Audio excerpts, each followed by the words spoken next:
troisième budget du ministre Flaherty et ce n'est pas un budget très surprenant. Vraiment, les grosses annonces ont été faites au cours des deux premiers budgets et lors de l'énoncé économique du 30 octobre dernier.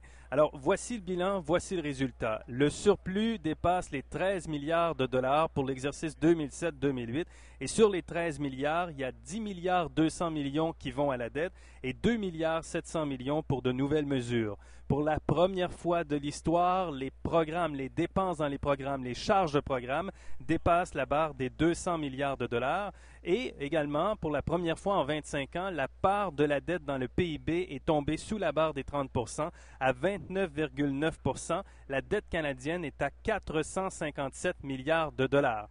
Au-delà de tous ces chiffres, est-ce qu'il y a quelque chose pour vous?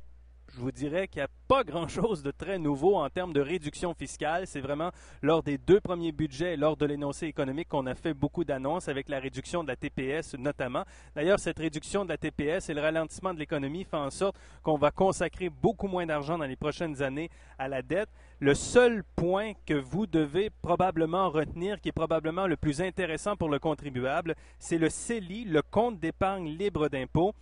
C'est différent d'un REER. Un REER, lorsque vous mettez de l'argent dedans, vous pouvez déduire de l'impôt, reporter de l'impôt à plus tard.